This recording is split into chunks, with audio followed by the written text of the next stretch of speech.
राज्यातील अनेक नद्यांमध्ये वाढत चाललेले पाणी प्रदूषण हा गंभीर पर्यावरणीय प्रश्न बनला आहे.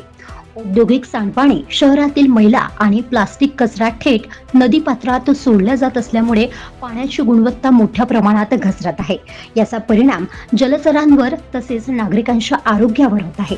तज्ज्ञांच्या मते पाण्यातील ऑक्सिजनचे प्रमाण कमी होणे, रासायनिक घटकांचे प्रमाण वाढणे आणि सांडपाण्याचा वाढता प्रवाह ही प्रदूषणाची प्रमुख कारणे आहेत.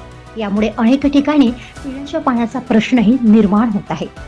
पर्यावरण तज्ज्ञांनी नदी स्वच्छतेसाठी कठोर नियमांची अंमलबजावणी, सांडपाणी प्रक्रिया प्रकल्प उभारणे आणि नागरिकांनीही नदीत कचरा टाकणे टाळणे आवश्यक असल्याचे सांगितले आहे. अन्यथा भविष्यात पाण्याचा मोठा पर्यावरणीय आणि आरोग्याचा संकट निर्माण होऊ शकतो.